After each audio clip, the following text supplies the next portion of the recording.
Bakit nga ba nagluloko ang mga kalalakihan sa kanilang asawa? Merong 8 dahilan kung bakit ang mga lalaki ay nag-cheat sa kanilang partner or sa kanilang asawa.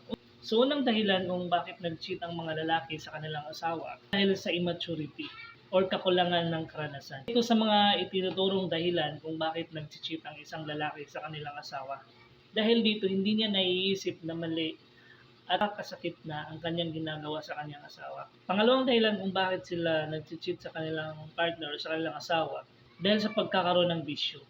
Maaaring nalulung sa pag-inom ng alak o iba pang mga bisyo. Pagkakaroon ng bisyo ay nakaka-epekto sa tama niyang pag-iisip na nagre-resulta ng maling desisyon lalo na sa pagdating sa pakikipagrelasyon at pakikipagtalik. Pangatlong dahilan kung bakit nag-cheat ang mga lalaki sa kanilang partner ay ang pagtanggi sa pakikipagtalik. Normal sa mga lalaki ang hilig sa sex.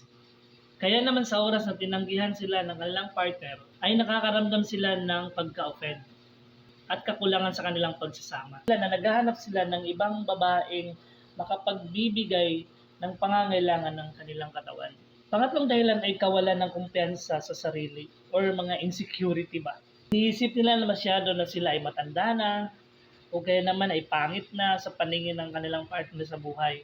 Kaya naghahanap sila ng ibang babae na makaka-appreciate sa kanila ulit na sila ay mahalaga at may dating pa rin sa kanilang pagkalalaki. Pangapat is yung boring or bored na sa karelasyon. 99% ang dahilan kung bakit nangangaliwa ang mga lalaki. Dahil dito ay naghahanap sila ng babaeng makakapagbibigay ng bagong sigla sa kanilang pagkatao. 5 rason kung bakit nagloko ang mga lalaki sa kanilang asawa ang pagbabago pisikal na itsura ng kanilang partner na babae. Isa ding dahilan kung bakit may mga kabit ang mga lalaki. Kawalan ng gana sa kanilang partner dahil sa pagbabago sa pisikal na itsura nito.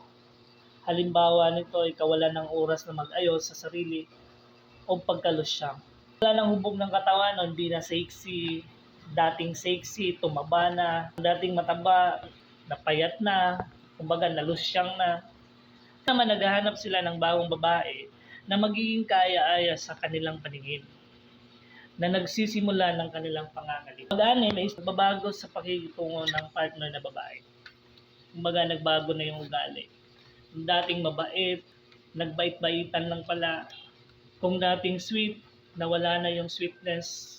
Kung dating concern, nawala na. Hinahanap ng mga lalaki ang paglalambing na mayroon noon bago pa lang sila nagkakilala.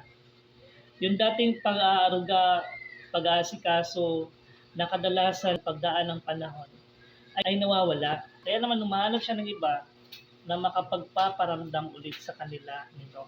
Ang panghuli, hindi pagkakaintindihan ng partner, lalo na sa mga desisyon, sa mga hilig nito. Isa rin ito sa itinuturong dahilan kung bakit may kabit ang mga lalaki. Kaya naman ay naghahanap sila ng ibang babae na makakaintindi at makakasundo pagdating sa mga gusto at hilig. Marami pang mga tinutukoy na dahilan kung bakit nangangaliwa ang mga lalaki. Ngunit karamihan sa mga ito ay bumabalik sa problema sa kasalukuyang karelasyon.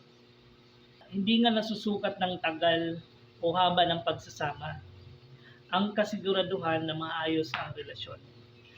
Dahil ang pakikipagrelasyon ay isang mutual understanding na kinakailangan na pantay na pagtanggap at pagbibigay.